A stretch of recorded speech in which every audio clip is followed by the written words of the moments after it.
Are you tired of the same old pro wrestling? Then check out the amazing action on Powerslam.tv, the biggest indie pro wrestling channel in the world.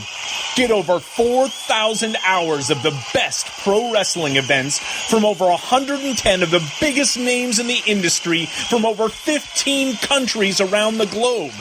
Get your free trial today at Powerslam.tv. The following is brought to you by the Social Suplex Podcast Network.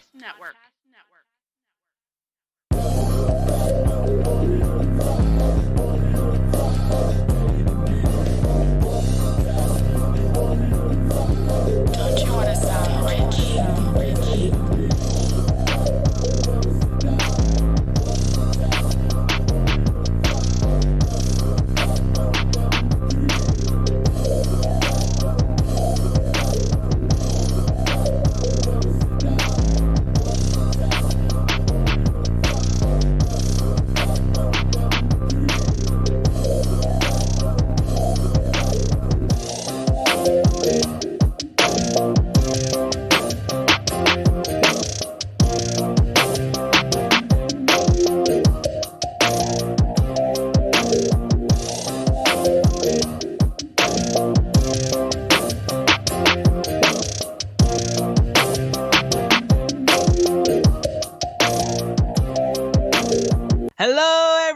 Welcome to the 72nd episode of Social Suplex's podcast about AEW with a proclivity for positivity. Welcome to All Things Elite. My name is Austin Someones, and I am the host of this lovely show. And joining with me, as always, is my cohort, my partner, Floyd Johnson Jr. How you doing, man? I am doing all right. Yeah, good. It's been a crazy day in wrestling Twitter. You know, I don't know. It's just like. I feel like I sleep during the day. I mention that all the time. I'm an overnight shift worker. Occasionally, you know, I'll go to sleep 6 or 7 hours, wake up about 2 or 3 in the afternoon, and it feels like the whole world has changed. As someone who's just recently got a part-time job that does overnights, like, I understand. Yeah, it's just like you get on Twitter and it's like, oh God, this happened? Oh God, Marty Jannetty killed a person? It's like that was yesterday, but yep. You know, we're recording on Thursday. But it's just like so much happens, and it's just like people get so angry.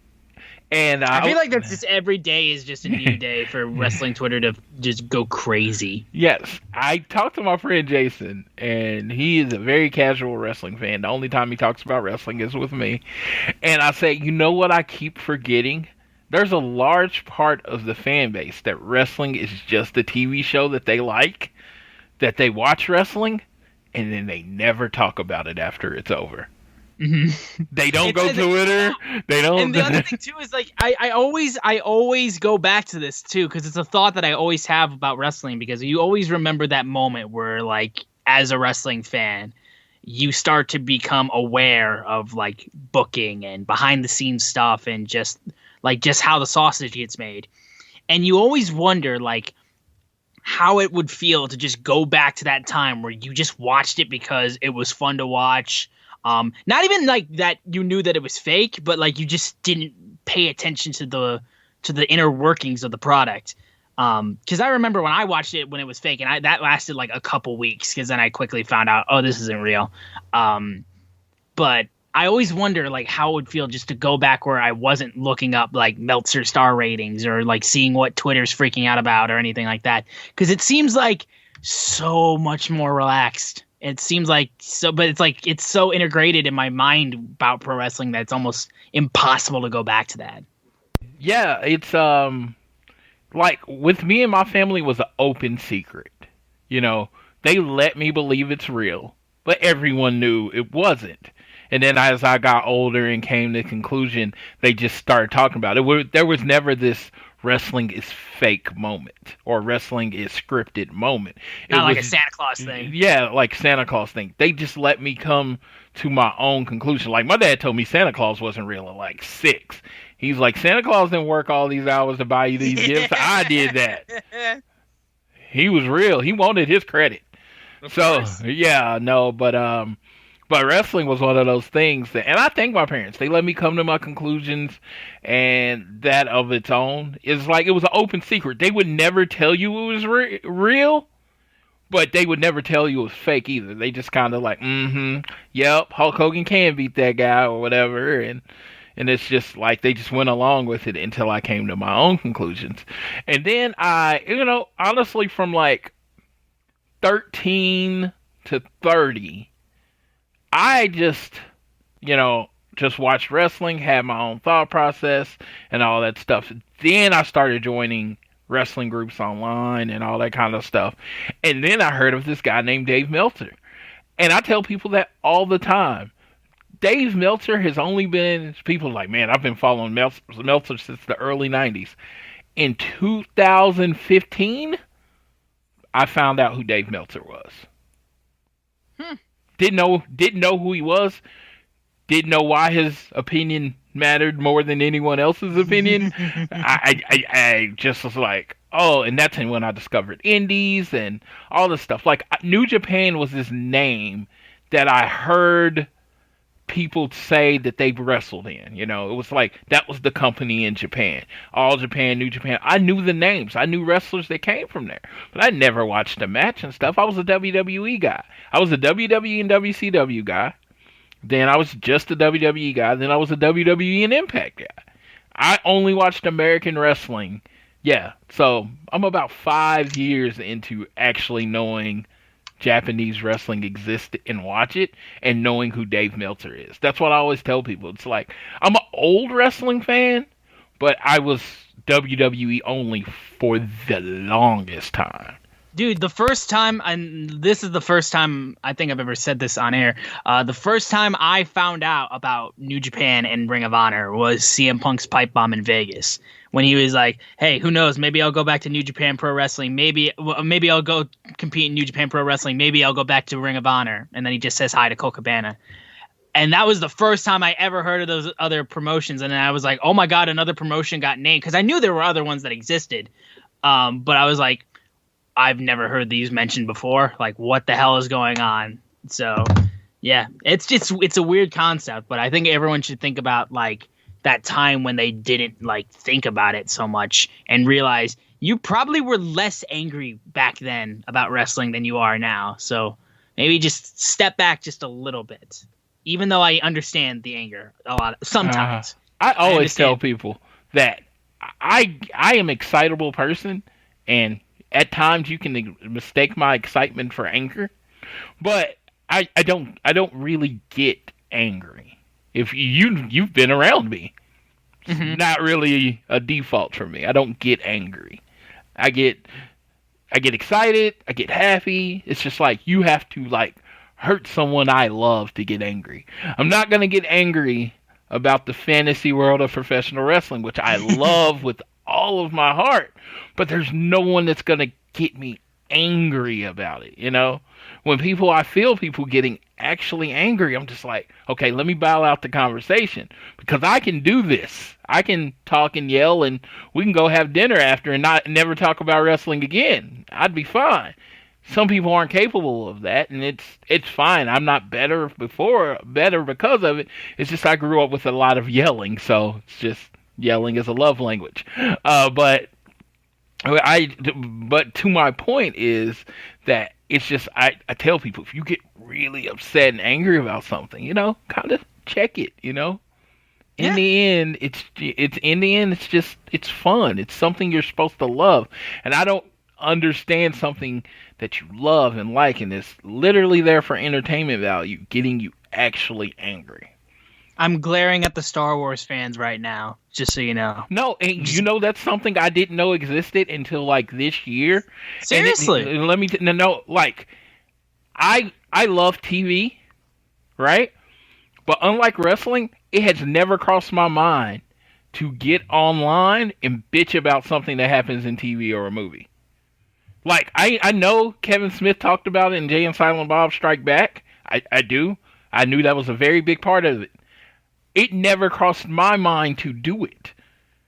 And then I realized there are people that are just as passionate about TV shows and movies than I am about wrestling, and that they do that, and it blew my mind. Because I'm big on Agents of S.H.I.E.L.D. Love Agents of S.H.I.E.L.D. Like one of my favorite shows ever. Because I love shows that continue storylines in different formats. And then I found out there is a large, anytime Agents of S.H.I.E.L.D. does anything, anytime they go to the left or right, just like with wrestling fans, people get very angry with decisions they make, and they get online and bitch about it. I did not know that was a thing. It was just like, oh. And I will honestly tell people, I get tunnel vision. Like, really bad.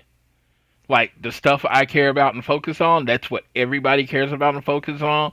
And getting into wrestling as a community and making more friends and the different types of friends has really opened my mind to how other people think. And that's why I will challenge a lot of people's thoughts online and on Twitter, just so I can better understand how they think that way or why they think that way. Yeah, I totally get that. But anyways, with that opening conversation, I like the one thing I really like about this podcast too is how we have little opening conversations before we get into the nitty gritty of the show. I always like that and how it's always different no matter what. But with that opening conversation out of the way, I want to thank you guys for joining us on All Things Elite. We've got a lot to talk about. Obviously, the Dynamite Deadly Draw tournament started off, and we have AEW Dynamite, and we're heading in closer and closer to All Out. So we got a lot to talk about. But first, I want to let you know that support for All Things Elite is brought to you by Manscaped, who is the best in men's below-the-belt grooming.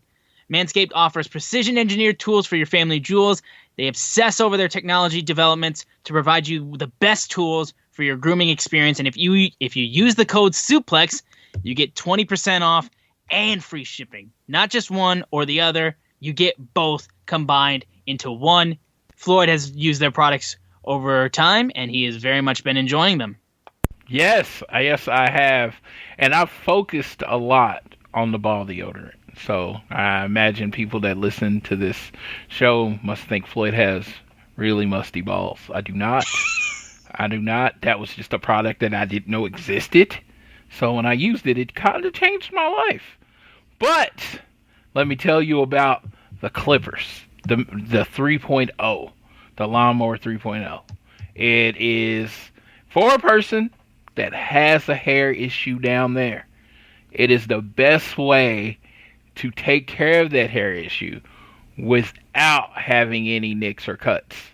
Now, there was quite confusion when I say I use it on my face. I do not have a hair issue down there, so I have not used it down there because I don't need it to. I know that's weird, way too much information, but that's true. So I use it to line up my beard. It has never been down there, just on my face. Just in case anybody got confused by that situation. And I use it to line my beard, and it works really good that way. So it is a multi-use tool. I'm not saying there's anything wrong with cross-contamination. Hey, that's your business. I don't need to know. But it'll keep you clean down there. The crop preserver will keep you fresh and smelling good. And like I said, you'll be strutting around. You look like Ric Flair when he was in his mid-40s. That's how you be strutting, you know? So definitely go to manscaped.com, use the code SUPLEX, get 20% off and free shipping. And it'll help us out. It'll help you out. Let's go. Yep. Thank you so much to Manscaped for sponsoring the show. And also, make sure you are downloading this fine show on Google or Apple Podcasts. And be sure to listen to it on Spotify as well. Leave a rating and a review. And if you are so inclined to, you can also leave a donation through our podcast provider, Red Circle. And you can support us by following us on social media. At ATLEpod, at Social Suplex, at SZoomer4, and at Floyd Johnson Jr. on Twitter. Now, big news of the week is that with everything going on in the world of sports, AEW has had some schedule changes that they have announced for the month of August. I assume, Floyd, that you have those written down, that you have those available for you? Give me just a second. All right, I will buy you some time. Anyways, if you haven't noticed, the NBA is back, which for me is Very exciting. I have found other teams that I've been checking out a lot more than usual because my Detroit Pistons suck balls and they are not competing in this bubble. But like, for example, I mean, Devin Booker, holy hell. Like the Suns have gone 4-0 since they've gotten into the bubble, which is insane. That buzzer beater that Booker shot against the Clippers, huge upset win. I mean, just the battle for LA itself was huge. And there's just a lot. Here's the thing. I want to see, like, this is a personal thing. I want to see Damian Lillard get a ring. He is so freaking good, and just the fact that he hasn't won a ring with Portland is one of those things that I want to see as a sports fan. So I'm pulling for the city of Portland. I'm pulling for the Trailblazers, and I'm pulling for Damian Lillard. So that's my vote of confidence. I don't know if it'll be good or bad or if it'll jinx it. I don't know, but I'm rooting for Damian Lillard and them, and I'm sorry if I've disappointed you with who I'm cheering for. But Floyd. Yes, I am pulling for Damian Lillard to join the Lakers and win the title. Stop! But because I am a LeBron James fan, I have found it easier when it comes to basketball because people switch teams so much and no one's loyal to just root for players. So I root for LeBron James. We don't need another guy. We just got out of the era of the super teams. Now everything is in Noah's Ark pairs right now in this season.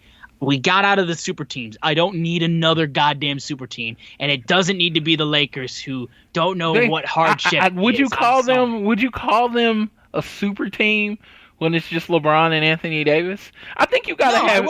No, I don't think it is a super. No, that's the thing. I don't think that is. But if you add Damian Lillard into it, that's when it becomes a super team. Yeah, it'd be super good and super championships. LeBron got to get to like 5. I don't think he'll ever get to 6. But Come to get Detroit. to 5. Come to Detroit. We have 3 championships. We need very much more of those. Yeah, I don't even know who plays for Detroit. Blake Griffin? Does he play for them? Like Blake Griffin does, yes. Oklahoma's own? Derek freaking Rose? Yeah, Derek freaking Rose. I had no clue. So the AEW dead lying on a stretcher, but he plays for us. Same for Blake Griffin. They're both dead, but they're here. Yes. They're here. The best thing Detroit ever did for Oklahoma City was taking that Reggie Jackson guy away. Yeah. Yeah, and he's gone now. He plays for the Clippers. Yeah, that stinks, but I'm glad he doesn't play for Oklahoma anymore. Yeah, AEW will make the following shifts on TNT. The Wednesday, August 19th episode will air on Saturday, August 22nd at 6 p.m. Eastern. So, about 1 hour of AEW Dynamite that week will be going up against NXT TakeOver 30. Yeah, so that should be fun.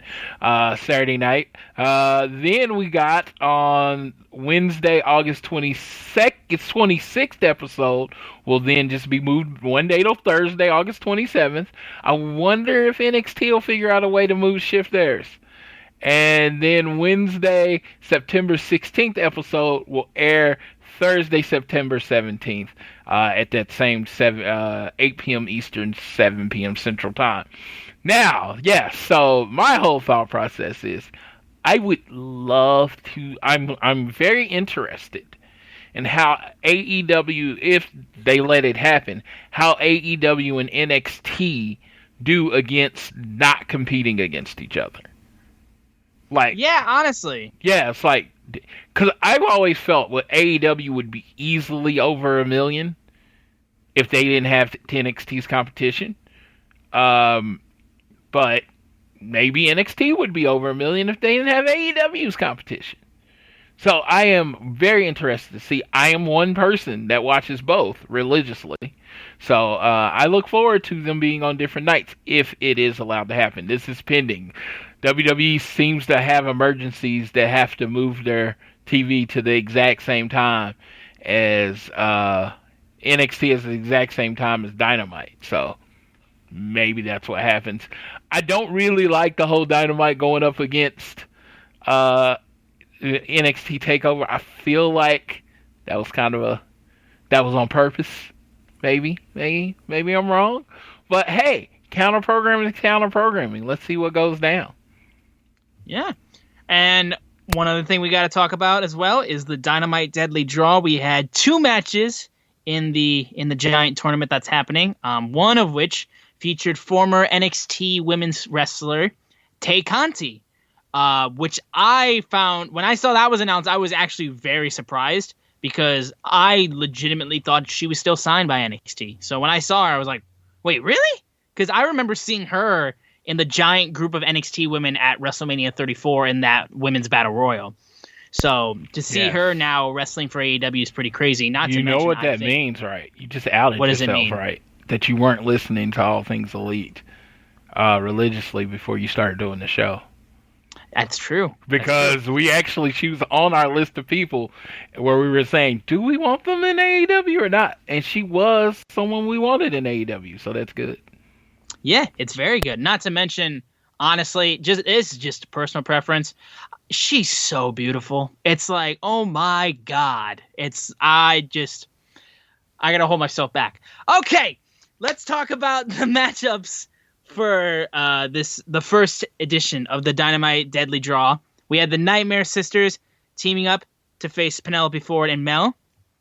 Honestly, I will say this personally, like I really enjoy the Nightmare Sisters. I do.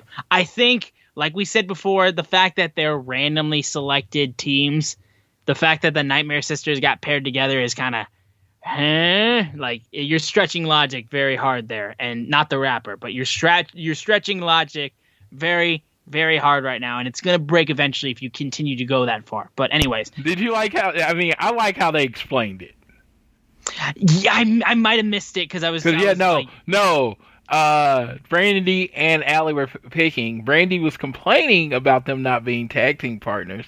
Brandy picks red, right? And Dasha's the only one there. If you notice, Dasha's been the only one there. Dasha's interviewing Brandy. Allie looks in the thing and picks the red chip out.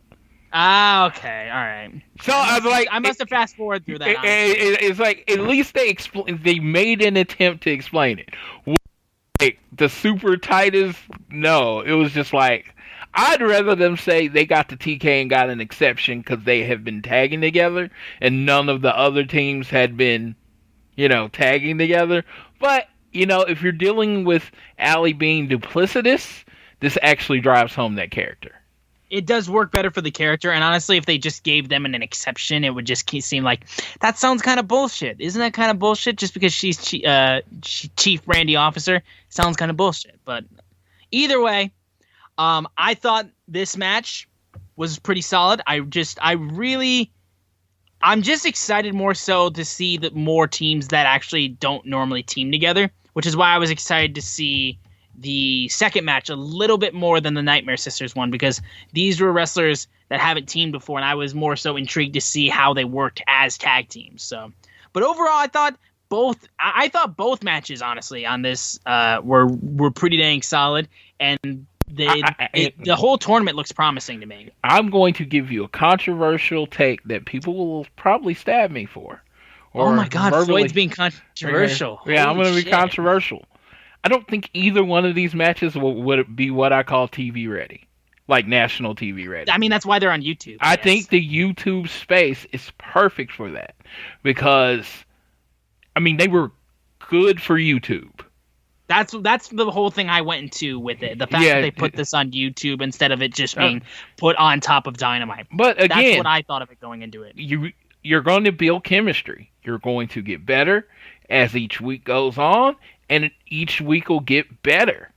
And then maybe the finals could be on TV. I don't know how they're going to do that, but it'll be a pay-per-view, or maybe it'll be on pay-per-view. But I was just saying, if you're just saying, Floyd, what is your exact thought on this? I didn't feel like Ariana Andrews, which I pointed out last week, she was just there to take a pin, right? Remember? Yeah. So calm down, everyone that got mad that she got signed, because she didn't. She was there to take a pin. I thought she looked like someone that had gotten better, but hadn't wrestled against anyone in front of cameras in a while. And and then and that's fine. I don't think there's anything wrong with it. And it looked like Tiana Connie and Tay and Jay, or Tay J as they're calling themselves. Yeah. It looked like that was their first 10 time tagging up with each other, which is what it's supposed to look like. And then in the other match, Nightmare Sisters definitely looked more crisp than the other team because they've been tagging with each other for like 6 weeks. And then Mel and Penelope Ford looked like they hadn't tagged together in a while. It was like, it all fit into the story, but if you're not familiar with how they've been building, which most of this has been built on Dark, you probably don't want to put this on your national TV product. Yeah. That's the thought process. I mean, people can agree, disagree. I would love, if you disagree, and you know how to disagree and, put it in words without calling me names, hit us up on All Things Elite Twitter. Now, if you want to call me names, you can hit me up directly at Floyd Johnson Jr. I have very, very thick skin, so you can call me what you want directly. I'd just rather that not be on the show page.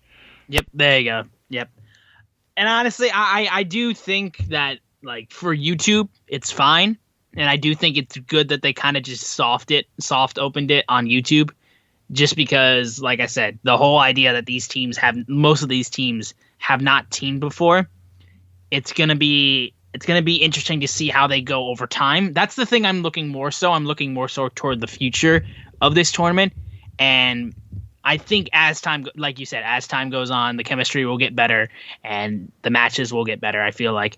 But yeah, Tay and Jay got over, and the Nightmare Sisters went over. So those were your two victors for the first night.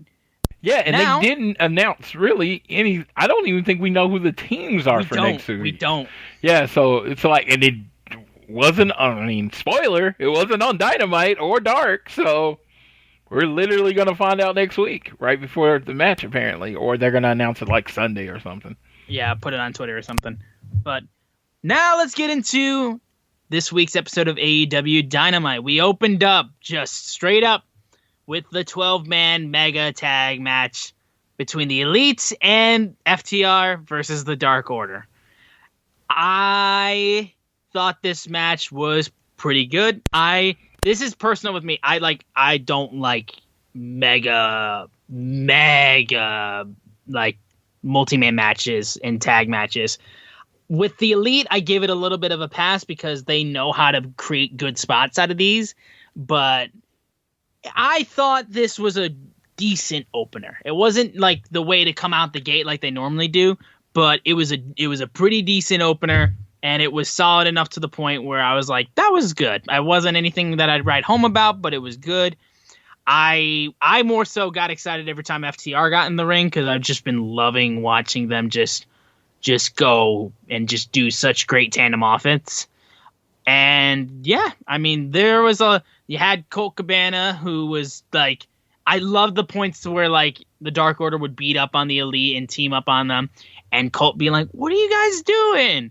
There was a point where Dax got injured and like strained his leg, and there was a point where they were taking him to the back and Cash was taking him back, but there was a point too where Hangman went to the back with FTR, which left the Elite outnumbered.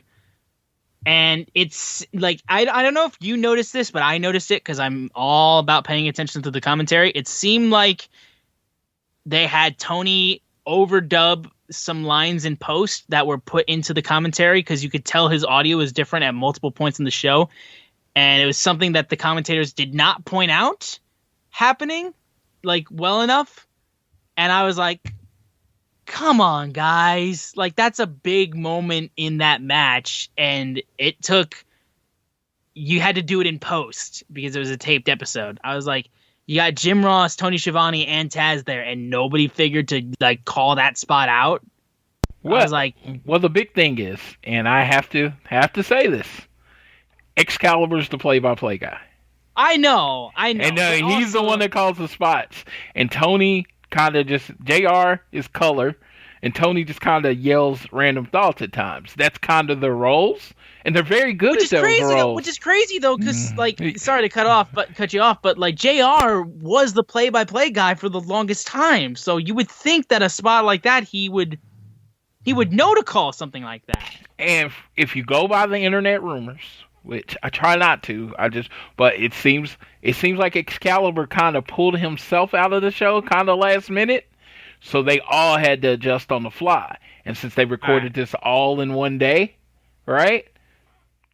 They literally just didn't seem to have any chemistry with each other, and they fixed what they couldn't post because that was a big. Because they do listen to their fans, and if you saw online last week, that was a big complaint. Is how off the commentary sounded. So they probably just said, "Hey, well, that was bad. Let's try to fix it if we can."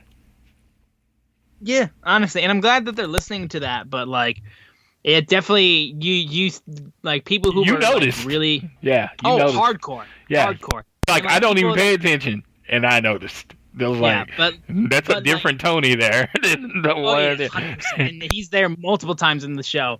But like, it always makes me go back to like when the commentary teams were announced and Excalibur was one of the members, and now it's like he carries so much of the weight for the commentary team and just calls every spot with such accuracy that it's like, I truly hope that he'll be back soon. I really do, because I think he makes the team like just flow better. He gives he gives guys he gives JR and Tony so much more that they can bounce off of and go off of. That I really hope by next week he's back.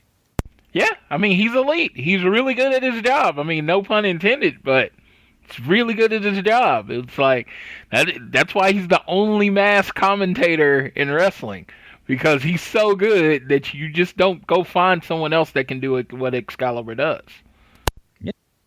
And overall, like I said, the match was solid and the finish was really well. I loved how the Dark Order grabbed every single member of the Elite and Hangman was just by himself and took the pin from Mr. Brody Lee and just like continued the whole story of like, Hangman, your friends aren't here when you need him. So yeah, I didn't even get to talk about the actual match. The match was explosive. I thought it went into the line of positive first matches in Dynamite history. I agree. I think it set the tone of the show, and and it's funny because I keep pointing it out. Whenever you're online and you're watching people tweet, again, I know that's not all the people watching the show, as I pointed out earlier. But it's always a consensus. When the first match hits, like, really well, it's usually a positive feel for the whole show. When the first match doesn't hit, it's usually a negative appeal for the first show. That first match on Dynamite has probably more pressure on it than the main event. Yeah, honestly, it's just such a huge moment, and especially because Tony Khan and so many people from AEW have talked about the importance of that first match, that they need to make sure that match hits. You know what's really funny about that? I mean, for the longtime listeners of the show, I actually pointed that out like before Tony ever even said anything. Sure. It was like you could just feel it. You could just feel it when it was like Nick and Ray Phoenix. It was just like you could point to down points in the show, but you had such more of a positive feeling when that first match is really good. Totally. After this match, we saw footage from earlier in the day of Best Friends arriving with Trent's mom driving them to the Daly's place in her van, which would come into play. I was going to say everyone knew that. They was like, oh, they showed him riding in the van. Who's going to mess with whose van? No. Oh, we'll get to that. Next up was Santana and Ortiz versus Best Friends. It was weird because like this is the first like time in I want to say a couple weeks that we've just had like two straight tag teams, like just two of the AEW's like base like solid tag teams going at it. At least that I can remember. And like they're both two of AEW's best tag teams and they did a good match. I really liked the spot where I love the spot. Overall just the power that Santana and Ortiz were hitting. Like there was a point where Ortiz nailed a powerbomb on Trent and then just Santana just nails him with a kick to the face. And they went really vicious on this matchup. But overall, ended up with Santana and Ortiz going for the street sweeper. But Chuck was able to knock Santana off the top rope. Trent rolls through, and scores the pin on Ortiz. And Best Friends got the victory.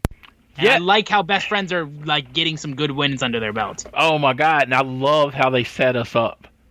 They did. They was like, and it was like, Santana Ortiz have won 3 matches in a row.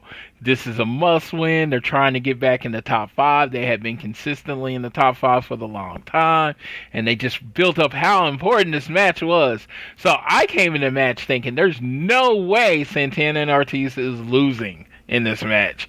And they pulled the rug out from under me. And I was like, they're going to mess up their car. They're going to mess up her car.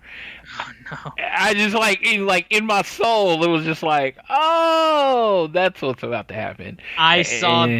We'll talk about it now because the match, it's like, it ties into this match. Directly into the match, yeah. Yeah, but, that's just fucking, that's like, I saw that and I was like, that is the most heinous thing I've ever seen. Like, oh my God, that's such good heel heat. And I was like, what did she do to you? Like, what the hell? She's just trying to support her kids. I literally got on my Twitter and said, too far. Yeah, seriously. Too far. I was like, there is heel work, and then there was this. And because I yelled too far, I said, this is genius. It's so good. That means it's so good. Like, that's the thing. Everyone, people love Trent's mom in... when they made their entrance, and it was nobody could stop talking about it. And then just to come in the next time she shows up and it just wreck the van. Everyone's just like, no, dude, and everybody, everybody puts themselves. I think everybody that's older transferred themselves back to the time when they were 18.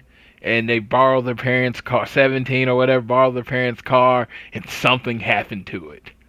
You know?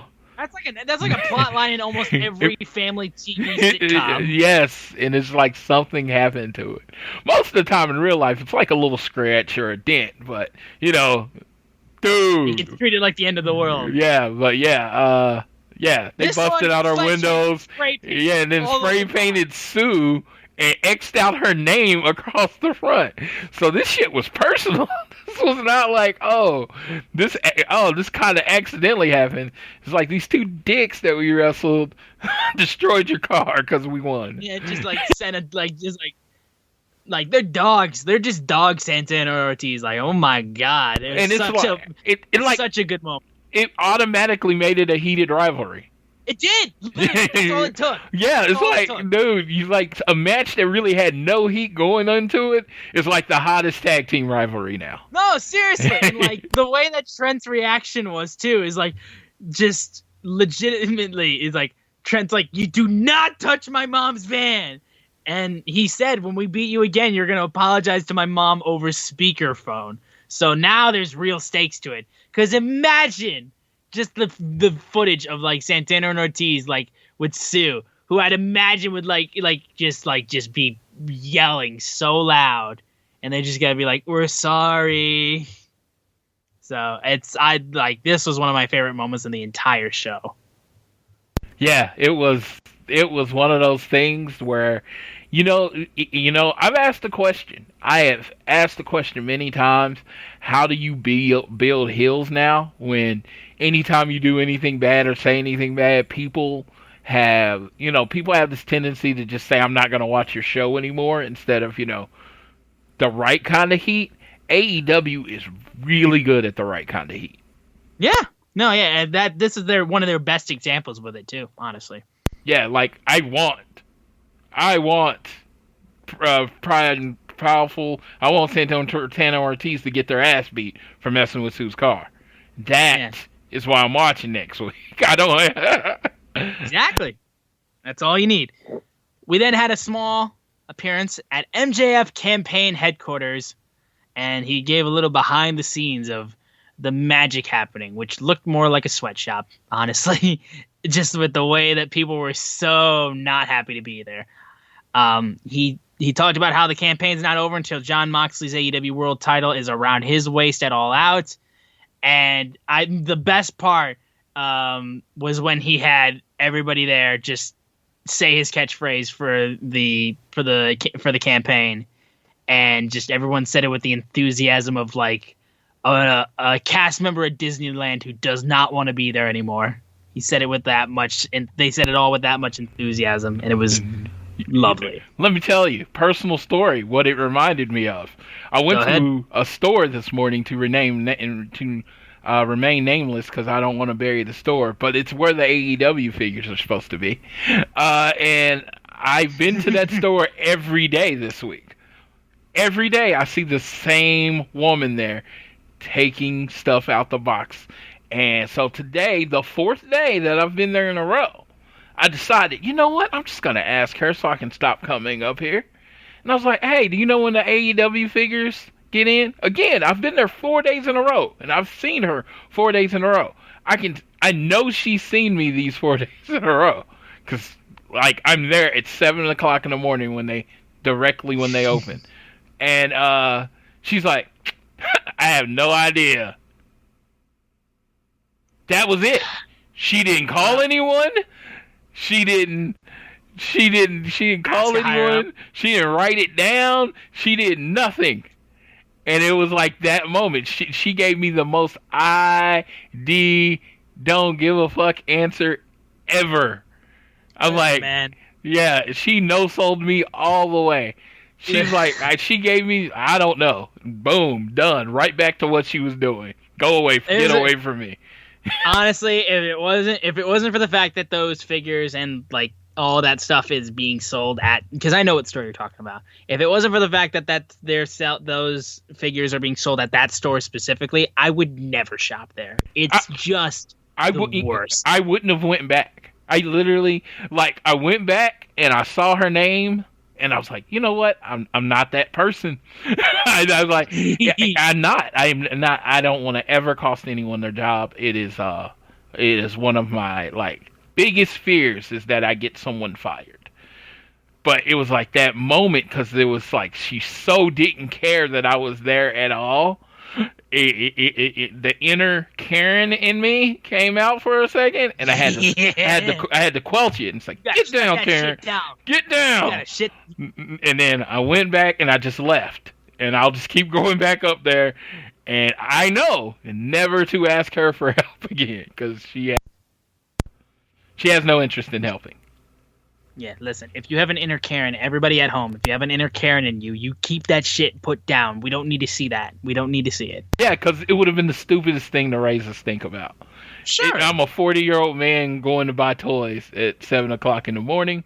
So, no. You probably don't want to. No need to complain that the lady didn't look up when my toys were coming in. So, yeah. It was, but I had that moment. I walked away, I stopped, and I was like, Floyd, be serious. And then I was able to squash it. There you go. We then had a promo from one Matthew Hardy, who, fun fact, is on a 5-match winning streak. He cut a promo talking about how when he came to AEW, he wanted to go somewhere where he felt respected. He wanted to wrestle somewhere where he could say.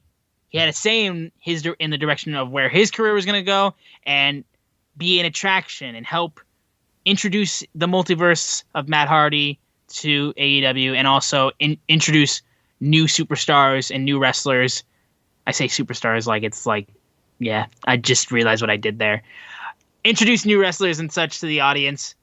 Talks about how two guys in particular who remind himself of him and his brother are a private party. He also says another person he tried to help out was Sammy Guevara. Didn't want to accept his help. Told him he needed to get away from Chris Jericho, but he didn't take his advice. So now he has no desire to help him. He desires to hurt him. Then Sammy Guevara slides behind Matt Hardy, and Matt just goes, Sammy, I knew you'd come. Then they start swinging at each other. They start brawling. There's a point where Matt body slams Sammy on the ring announcer table. And then there's a point where Sammy takes a chair and just tosses it at Matt's face. And it's like legs first. it looked like.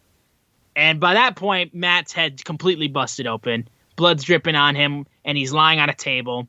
Sammy does a 450 off of the ramp through the table, and Matt just looks crimson mask all over, and he's just completely bloodied. And yeah, so it was, and that was the thing.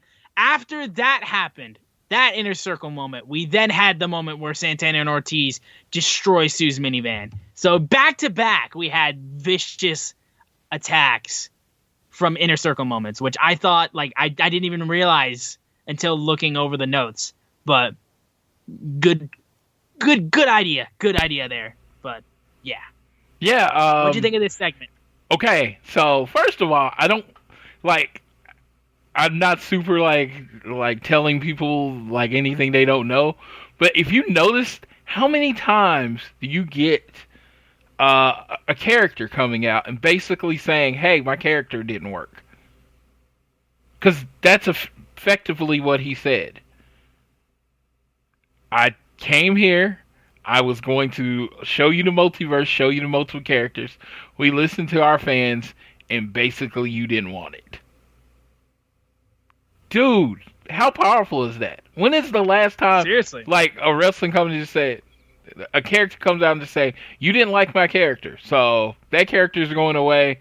I'm going to focus on this more straightforward Matt Hardy character going forward. Now, Broken Matt may come when fans are there because I think it's a more fan interactive gimmick. So he could come back when fans are there. But he literally said, hey, it didn't work, so we're pulling it. It's almost like they did with the Nightmare Collective. They just wrote it off one day, So they wrote it off. And then his feud with Sammy Guevara continued. And then Sammy threw a chair at his face. And apparently he threw it with a little too much force. Because Matt, I found out today, Matt had to have 10 stitches from all the blood that was out there. I figured they would have fixed that in edit. I figured they could have blurred it out a little bit. Because that was a lot of blood. It was a big gash. Yeah, it was a big gash. It fixed it. I figured they could have just censored it a little bit. I don't know. That was nasty. I was concerned for Matt's health. On Twitter, I was like, dude, I hope he's okay. This is not me playing along with the kayfabe that I usually do. Is that dude okay? So yeah, that was nasty. And it got over the feud with Matt and Sammy, so I'm looking forward to them wrestling against each other. Sammy Guevara's the future of the company. He's young and apparently made another mistake. And then Sue's car. But yeah, I thought this was really good. I'm looking forward to it. They are doing a good job of keeping the Inner Circle relevant because I thought they would have a hard time staying relevant after Jericho lost the title. But it seems like they figure out different ways to keep them relevant every week. All 5 members of the Inner Circle are in some kind of battle except for Jake Hager, which he's in whatever battle Chris Jericho's in because he's just Chris Jericho's heavy. Yeah. We then had the debut of Matt Cardona in an AEW ring. He teamed with the American Nightmare Cody, the TNT champion, to face John Silver and Alex Reynolds of the Dark Order. I almost said it in an accent. This is your boy Cody, but it's also Matt Cardona. So I want you to open up your thoughts on this match because I'm very interested to hear what you thought specifically of this match, and then just what you'd like to see out of Matt Cardona in AEW. Okay, 2 things. First of all, this match went on way too long. I mean, Cody is the TNT champion. I literally saw John Silver and Alex Reynolds lose by themselves to Jon Moxley. I was in Dallas, and he beat them both in a minute and a half. Yeah, I was gonna say. So the fact that these, I get it. You want to have a you want to give everybody a good showing, but with a debuting Matt Cardona and the TNT champion in Cody, it's doesn't need to be this long. Second of all, Cody sold. I love John Silver. I almost changed my Twitter name to John Silver Stan account. Because he has won me over on BTE. That dude has amazing comedic timing. And I just think he's great. And I thought he kicked ass in this match. How he sold, how he wrestled. I thought he was great. I thought him and Reynolds did great. I honestly, if they had been positioned as tougher over the last few months, I probably wouldn't have had this match. I wouldn't have been angry that this match was as long as it was, right? Because, they would have been positioned as a team that wins sometimes. But I don't think they have a win at all. I'd have to check. Yeah, I know. I don't really think they have a win as a tag team. So it's like, okay, so Cody sells, and then Zack, it's all building to Zack Ryder hitting the hot tag and then hitting the radio silence, which is his jumping leg lariat. Now, I will say this. I am all for. So you got this new opportunity to reintroduce yourself. Mr. Matt Cardona. Zack Ryder's dead. Matt Cardona is awesome. I know hindsight's 2020. I would have busted out at least 3 different moves. Gotcha. I would have just to say this is not the same guy. He largely came out and put on an extended version of his WWE program and then did his WWE finisher. Now, that's just, like I said, that's just how I saw it. And I love that Cody and him got together, but I just, like I said, it was just like, it's exactly what I didn't want. I felt like Cody kind of reinvented himself after he left WWE.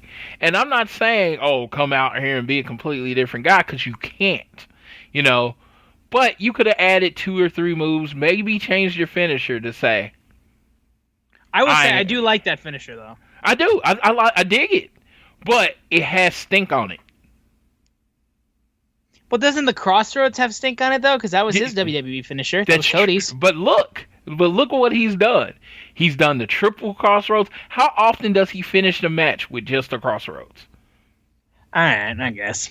Yeah, he doesn't do that move. And I'm not saying he didn't have any stink on it, but his whole presentation of Cody changed. Do you know what I mean? He came out, he was Stardust when he left WWE. Then he was the American Nightmare. You know what I mean? And it's just like there were subtle changes to how he worked. I think Zack or Matt, I would have changed a little bit more just so people don't think of you as the guy that just lost and left from WWE. That's all I'm saying. I do like what he said after on Twitter, that he hadn't had a match he cared about in over a year. I thought that was strong. And these are this is me nitpicking, as in, I could just say, it was cool, but that's not really why you turn on a podcast. So I'm going to nitpick a little bit. That's what I would have done differently. I love Matt Cardona. I mean, I hope y'all heard last week when I was doting on him. I love him, but I'm just saying, for those people, those detractors, I would have just tweaked a few moves. Threw some stuff in there that you hadn't seen him do before, just to show you that it's a new guy. Yeah, sure. Other than it being a little too long, I thought this match was fine. What I was very excited about was what we saw after the match, when in the tunnel, Scorpio Sky comes out and makes it very clear he wants a TNT title shot. And hell yes, we've been seeing Scorpio Sky doing a lot of singles stuff on Dark, and we've seen what he can do as a singles opponent against Jericho. And I freaking love Scorpio, so honestly, dude, let's go. So I was talking to the boy Rich Latta a few weeks ago, and I said I think Scorpio's the guy. I think Scorpio should be the guy that beat Cody. I agree. I've been very open about that. I'm like, I had this whole thought of him using the whole Rocky thing, the Rocky 3 thing, where he's kind of Clubber Lang, because a lot of people will say Cody has kind of gotten Yeah, it's literally the opening with Eye of the Tiger. I'm so glad you mentioned Rocky too, because it's literally like if they did a thing where like they showed like all of Cody's taunting moments where he's like having a laugh and just joking about and like really not taking his matches as seriously as he should, like Arn being like, bro, get your shit together. And then you see like Scorpio, like him just working out and just working and working and working and working to that moment. And then he comes out, and then right after a big moment from Cody retaining the title, he just said he calls a shot like Clubber did when the statue was unveiled for Rocky. Yeah, let's do this. Like, come on. Yeah, just don't kill Arn Anderson like Mickey died. Just don't let him get lightly tapped in the hallway on the staircase, and then he have a heart attack and die. I think the best way to do this, and this is if they're not building to Cody and Cardona, I think the best way to do it, and this just how I would do it, 20-minute draw next week. It's the first match. It goes the full 20. Scorpio challenges Cody to all out, and Cody doesn't do the challenge until, doesn't do the match until all out. And it's just like, I think that's the best way to do it. It's only, I think it would be, hold on a second. So it's the 12th. So it would only be really 3 shows without him doing the challenge. And that's including the week. That's fine. Use it for the build. Yeah, use it for the build of All Out. And, Scorpio just points out, I'm the best athlete. I am the best wrestler. I am the best person that you have faced. You're not ready for me, and build it up. You didn't beat me. You survived me. That's how I would build it. But again, AEW has built such a... they're going to do something that I didn't just say, and it's going to be better than what I thought it was going to be. Yep. I just know it. Only thing I couldn't stand is Cody just beating Scorpio. Like, I just think if you're really going with Scorpio, it's time to go with Scorpio. And I'm not an impatient person. I am not. I like a long build. If they would have done 3 more dark matches before they finally had Scorpio do this, I wouldn't have had a problem with it. I love long builds. I love long stories. The long stories are the stories you remember 10 years from now. The thing that comes in 1 week and goes away, you don't remember, but you remember those long, drawn-out stories. That's what I think the TNT title needs, like just a drawn-out build. Yeah, like a big build for a matchup. I will never forget the Yes Movement. I'll never forget the Summer of Punk. Those long things that seem like it built forever, and then you got a satisfying conclusion. So I'm not saying, but if you're going to put Scorpio in that match, it's either have to be a win or a tie to me. That's a good thing that you don't forget the Summer of Punk, because WWE very much forgot about the Summer of Punk as it was fucking happening. Dude, Summer of Punk. Because they added fucking Kevin Nash. I'm not going to talk about this. No, they'll say, I'm just talking about from the pipe bomb to Money in the Bank when he won the title to SummerSlam when he retained. That was like the best push I've seen, like probably in my life. I mean, it was just such a good push, and it was so organic, and it was so much what the people wanted, and it was great. It didn't come off like Goldberg. It was just like, I love Goldberg's push. I was a big Goldberg head when it came, but after like 25-0, it was like, oh, he's going undefeated until he wins the world title, even though it was awesome still. Still have no problem with how they did it. It was awesome. But it was just like, where do you go from here? With Punk, it was just like this months and years of people like, dude, why isn't he the guy? And for him to cut that promo, which is probably my favorite promo ever. I'm pretty sure I know it word for word. Yeah, that's what I'm saying. Because I'm a fucking mark. Yes, like it was my favorite promo ever. So it's just to me, it's great. It's just one of those things that's amazing, and it's just like with Scorpio. 5 years from now, I'm gonna remember Scorpio was the first person to pin Jericho, then lost the tag belts and was kind of relegated to dark, and then won, And then when Cody was coming out of the back after a tag match, looked him in the eye, tapped him on the belt, said, "Me and you." That was awesome. That was a good moment. I don't think people give that moment the credit that it deserves. Yeah, for sure. Now, it's time for AEW Super Wednesday Debate 2020. And we had the special guest moderator for this, none other than Eric Bischoff, back on TNT for the first time in almost 20 years. I'm back. It was funny. I posted, he's back and better than ever. And someone's like, well, that's a little far. It's like, I'm literally just quoting the lyrics to his song. I mean, yeah, exactly.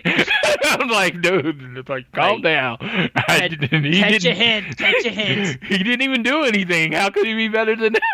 As somebody who was very fortunate enough to interview Eric Bischoff leading into the first StarCast when he had his panel with Bruce Pritchard, and my co-host from my previous podcast, Chad, he had the lovely opportunity to take a piss next to Eric Bischoff, and he was amazing.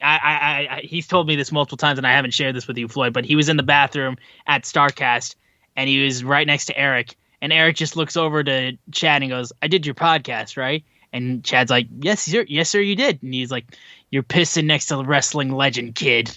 And Chad died. It was the funniest thing. But Bischoff was one of my favorite parts of StarCast. Because there were some celebrities that literally tried to stay away, or if you saw them, they were walking really fast so you wouldn't bother them. Dude, he'd be at the breakfast bar, just at the table, just eating by himself. Yeah. And you could come up to him and talk to him. He didn't care.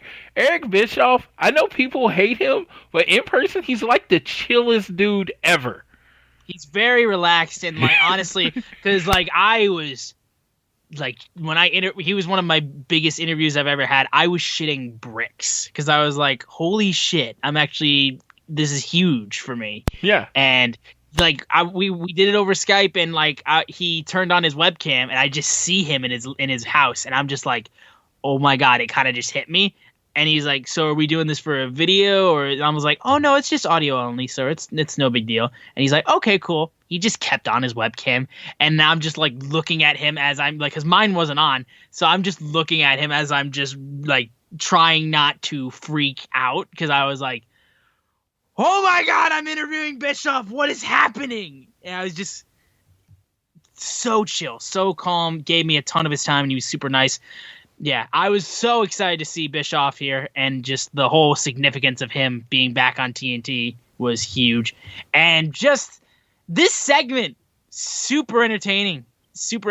And I was concerned that it would get a little bit like campy, but I love this segment. I thought it was great. It honestly was truly, and I am completely stealing this from the Voices of Wrestling TV review. Even though I didn't put it in the words that he put it in. This was Orange Cassidy to everyone that hated his character. This was his star-making performance. Yes. Now, if you liked his character before and got the shtick and everything, this probably did not affect you. But if you were on, you're like, man, I don't get how they're gonna do this character on national TV. They showed you how they were going to do this character on national TV. Jericho was the catalyst to him getting more serious, and I guess you're going to break down exactly what was said. Yep. Okay. So pretty much the Demo God, Chris Jericho, and Orange Cassidy have their debate, and multiple questions that Bischoff asked towards Orange Cassidy. He does not respond.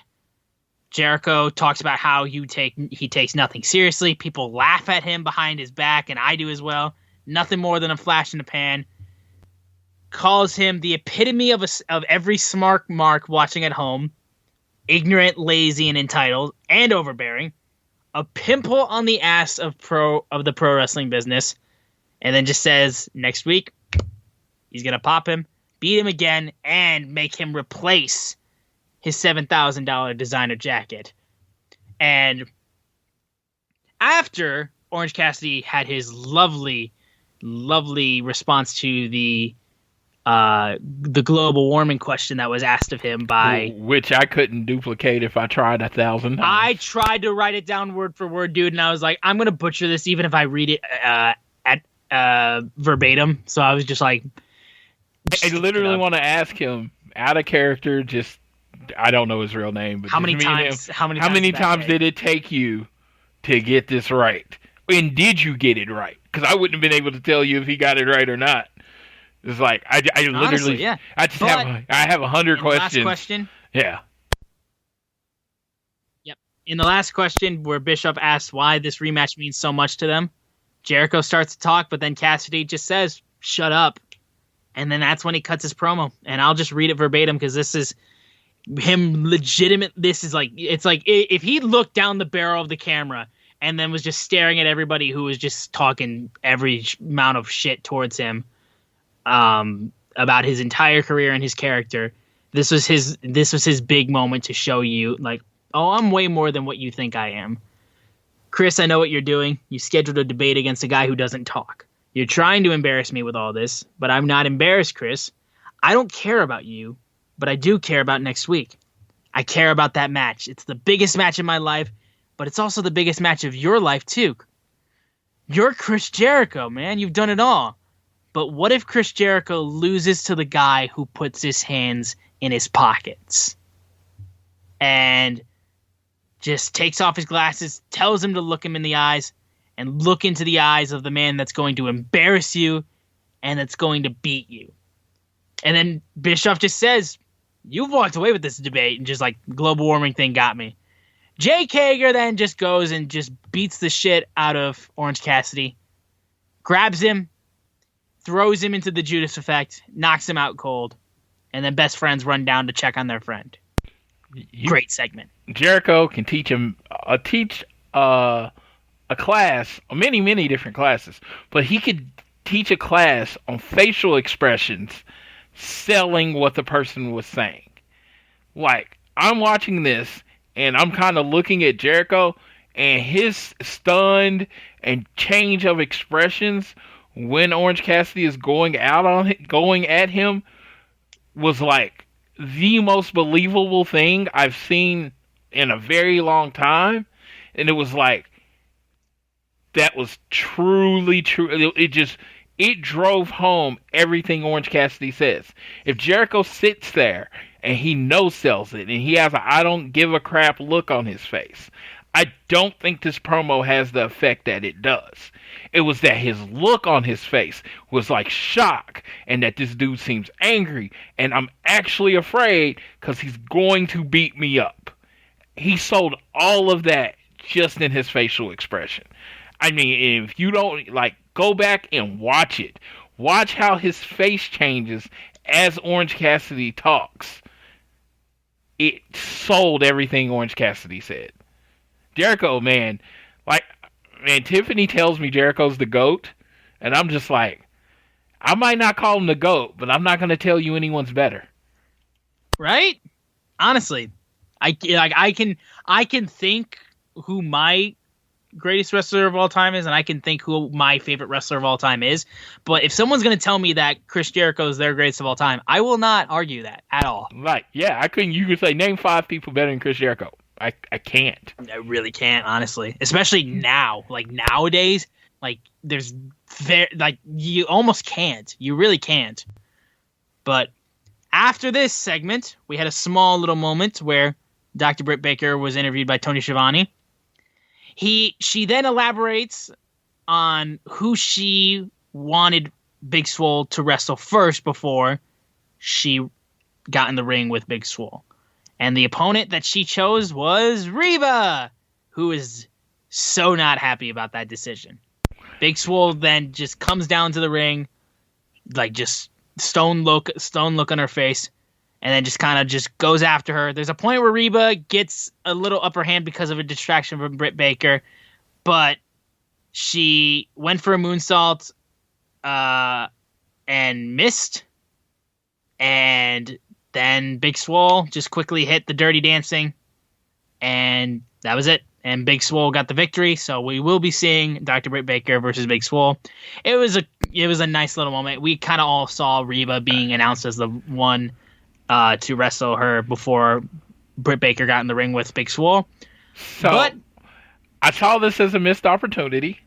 Go ahead. To have somebody like Mel or someone come out. I mean, Big Swole could have still won, but you're a genius, Dennis, and you pick the person that hasn't wrestled in a ring in like forever. It just didn't seem like a very genius move. It was the friend card. But I feel like this is leading to something else. I feel like Britt might have gotten cleared early. And I think like next week she's going to attack Swole. Honestly. Because the reason I say that is because I feel like if that wasn't the case, they wouldn't have gave us this so early. Because I feel like this could have happened. I thought it was just like going to be announced, but then Swole came down. I'm like, I guess we're getting this. Yeah, it felt like this could have happened 2 weeks from now, and it still would have set up the match it all out, and it wouldn't have been that big a deal. The fact that it happened a full month, like literally a month to the day, the 5th of August, it happened, and we already know Swole and Britt are wrestling, that there has to be something more building up to that match. Yeah, I mean, it seems like I totally understand where that thought is coming from, and we'll just have to see for next week if we see Britt Baker actually out of that wheelchair. Main event time, the AEW World Championship match between Darby Allin and Jon Moxley. Darby comes out with that Moxley face mask on his forehead, and then Moxley just rips that thing off as soon as he gets into the ring. Darby slaps him across the face. One punch to the face to Darby, and his mouth is already bleeding. But he smiles once he realizes that. I mean, these guys went after each other. It was... I really, really liked this match. There was a point where Wardlow came down, distracted the ref, and then MJF comes up, nails Moxley in the head with the title, and then Darby didn't see what happened. He tries to hit the coffin drop. I nearly thought Darby was going to win. Like, I was like, oh my God, is this actually going to happen? But did not end up happening. There was a point where Darby goes for a second coffin drop, but then Mox turns it into a rear naked choke. And eventually he just goes after the eyes and then just gets back up. He then gets hit with a pile driver, Gotch style pile driver. Darby kicks out of that.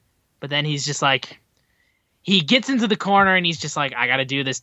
Just signs the cross and then just puts the paradigm shift and hits Darby with it. And then right after he wins the match, he hugs Darby. And MJF is pissed that he didn't get the title off of Moxley. I thought this was a great main event. It was a great finish to the show, honestly. Very physical match. I think this match would have been right at home in like a New Japan ring because that's how physical and grimy it was. I love the idea that, MJF, like, you always wonder that, why do you just accept that you're going to have to face the toughest guy? If you see an easier path to the title, why not try to take it? And that's what he did, which I thought was genius, and I thought that worked perfectly in the storyline. And the big thing with the Mox is he's really tough to beat.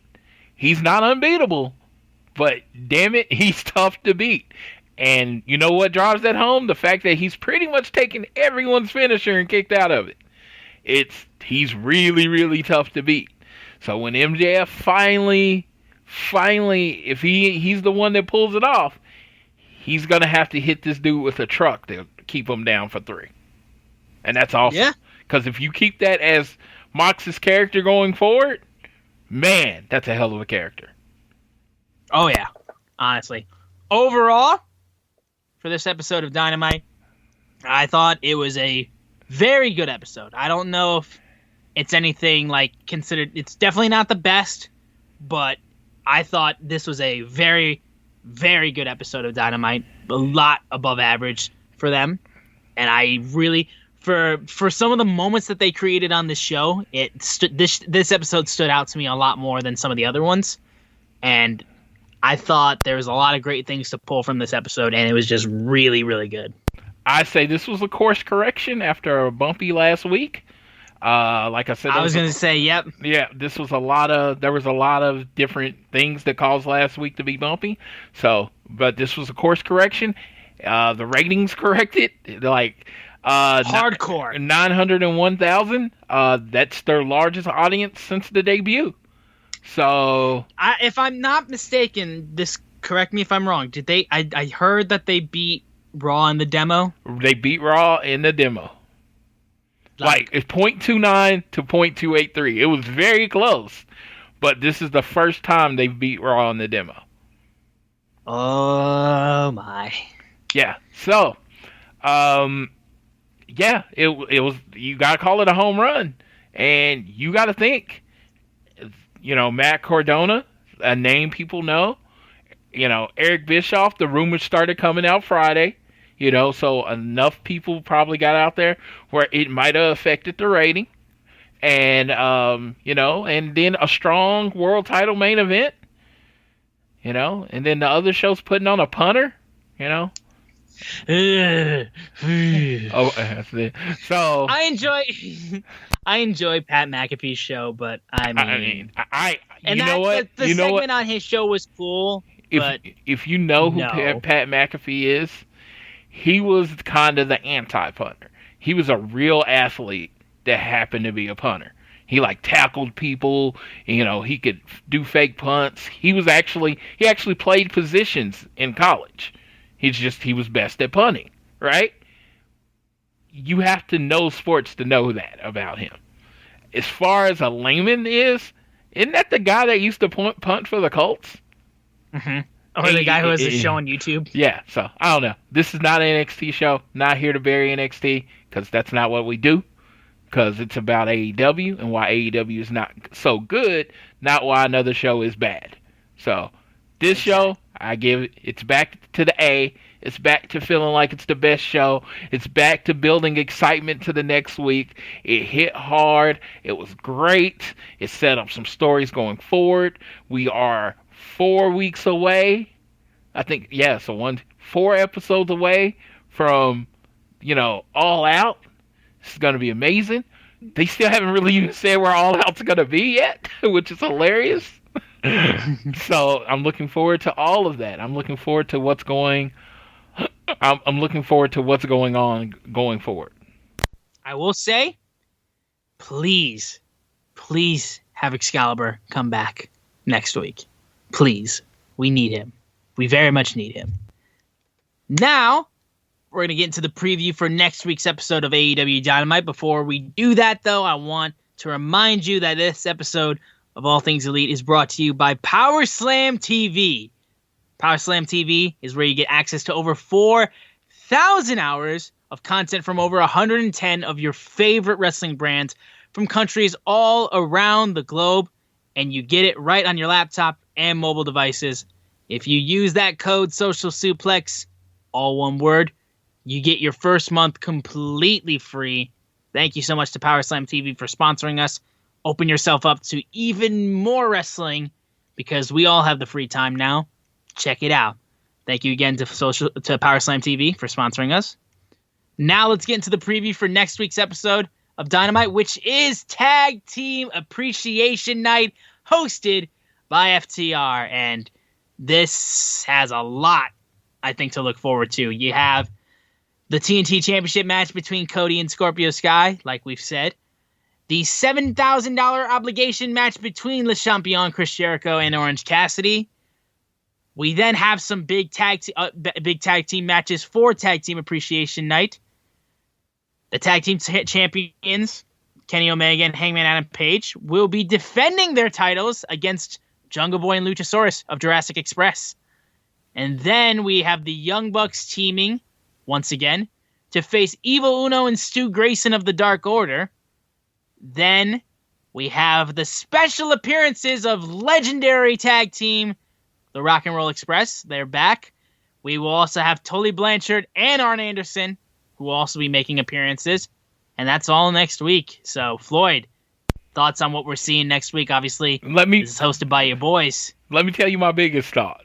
That I'm very, very sad, almost to the point of tears, that I can't be at this show. I was gonna say, you would go no matter where this show was. I mean, you got FTR hosting, Arn and Tully, and the Rock and Roll Express in building, Cody and Scorpio Sky for the TNT title, the Young Bucks versus the Dark Order. If anybody has seen these two on the Indies and the matches they put on ROH, understand. Back when they were the oh god, what was their team before? Oh, like the Smash Bros. Yeah, the Smash Bros. Back when they were them, you will understand how big of a treat you are in for next week. You don't understand. I am like. I'm so excited I'm going to have to quell my own expectations because it's like no way they can reach what I'm thinking is going to happen next week. We'll have to see. Dude, yeah, I'm like my heart actually broke when I was like I saw the list and Tony Khan put out and I was like I can't go. I was like dude, I would empty the bank account to be at this show. Bro. You gotta call up Cody and be like, dude, I'll run camera. Just let me, I'll be tested over and over and over again. I'll do whatever is required of me. Just give me a mask and all the testing in the world. Please, I need to be there. If they told me to show up Saturday for the Wednesday show and get tested, I'd be there and I'd work from Jacksonville. I'd figure it out. This is going to be so good. It's going to be and you know it's going to set up FTR. They're the number one contenders this week. You know it's going to set them up challenging for the title. And hell yes for that. But that's going to do it for this episode of All Things Elite. We want to thank you guys so much for listening, whether you're on Apple Podcasts, Google, or you're on Spotify. We want to thank you guys so much for supporting us. Again, please leave a rating and a review and let us know how we're doing, and connect with us on social media. Let us know how we're doing. Give us a follow and share the podcast with your friends. We'd be super appreciative. And again, our podcast provider, Red Circle, if you are so inclined to, and we'd be super appreciative. You can leave a donation through them, and we'd be in your debt forever. Again, follow us on social media at AT Elite Pod, at Social Suplex, at SZoomer4, and at Floyd Johnson Jr. on Twitter. And there's nothing else we can do now but have our good friend Floyd taking us home for tonight. All right. I am just going to leave you with this reminder. There are other people on the other side of Twitter. When you add an account and say things and all that stuff, there's a real person on the other side of that Twitter with real feelings and real emotions and real everything that goes into that.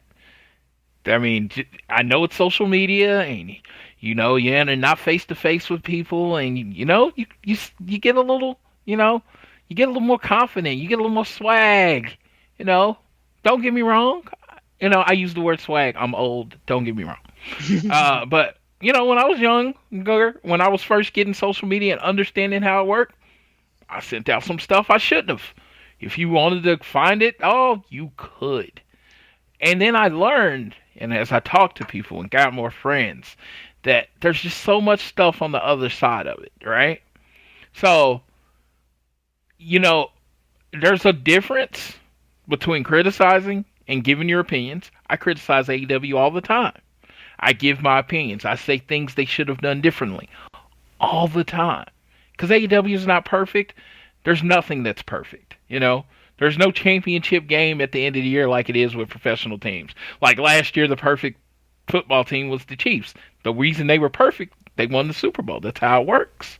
But there's nothing like that with wrestling. There's numbers and there's analytics and there's a lot of guessing and a lot of, and they're educated guesses, but a lot of things that go into what wrestlers do. But on the other side of it, no matter what the ad is and what's after that name, there's genuinely a real person on that side. So what you want to do is try to act like you're talking to them face to face. What you say to them, would you say it to them directly, or would you phrase it differently to come off as constructive and positive as of things they can change and move forward? Because that, my friends, when people always say, I wish the world would change, and when they wish the world would be more positive, what you don't understand is it starts with you. If you're more positive, and then the next person's more positive, and the next person's more positive, we will get an overall more positive world. Now, will everybody be positive? No. But you can do your best to add to a positive light in a negative place at times. So just remember that. I'm not preaching to you. I'm just saying, if you think about what you tweet and tweet it like you're talking to the person and saying it to their face, it will change how you communicate with people. So I leave you with that, and to say, whether it's home, school, or work, and I'm adding this week, or social media, always do your best to be elite.